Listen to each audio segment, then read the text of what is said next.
সুপ্রিয় দর্শক, উপস্থিত হয়েছি খুলনার একটি প্রাইভেট ক্লিনিকে। আপনারা ইতিমধ্যে জানেন, ক্যাপশনের মাধ্যমে হয়তো বা বুঝতে পেরেছেন, একটি বাচ্চাকে 3 বছরের বাচ্চাকে কুকুরে কামড়িয়ে তার মুখে থেকে মাংস ছিঁড়ে নিয়ে যাওয়ার ঘটনা। আমরা একটু শুনবো তারই পরিবারের কাছ থেকে বিস্তারিত। ভাই, একটু বলেন তো কী হয়েছে।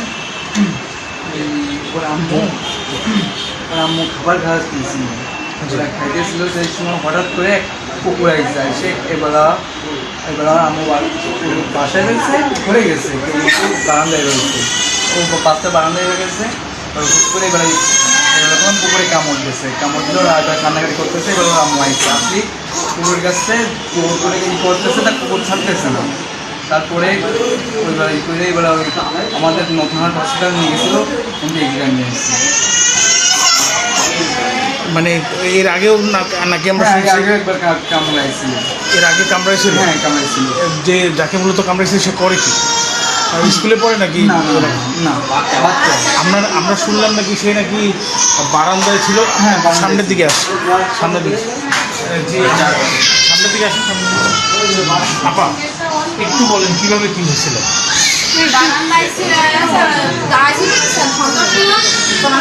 অন্ধকারে কোথায় দাঁড়াইছিল, ওরা দেখে আপনার ওই আইসে আমি আপনার ওই এখান থেকে কামড়া ফেলে দিয়ে ও সেখানে নিয়ে গেছে। তারপরে আমি যাই টাকা ধরে নিয়ে আসি, আমার ঘরের উপর দিয়ে আমি বারান্দায় চলে আসি, সেই জায়গায় ঘরের ভিতরে এসে আবার এখানে কামড়ে দিচ্ছে। এর আগেও নাকি শুনছি নাকি? হ্যাঁ, ওরা কামড়াইছে। এই 2 তারিখে আসছে, ভ্যাকসিন দিয়ে আসা করেছে, বুঝলেন? মানে আপনারা কি এরকম প্রায়শই কামড়ান? হ্যাঁ, ওই আমার ছেলের সঙ্গে আগের একটা বাচ্চারা কামড়াইছে, সেই বাচ্চাটা একটু বড় অবস্থা সাহিত্য চেষ্টা করে একটু দেখাই আর দেখানো যাবে।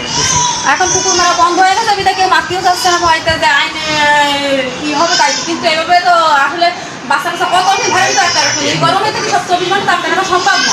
বাচ্চা তো বাইরে বেরোবে,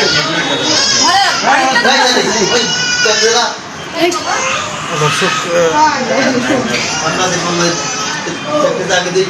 আপনাদের মানে এলাকায় কুকুর কি মারা হয় না? না না, এলাকার দিকে মারা হয় না বলেই তো এই সমস্যাগুলো হচ্ছে।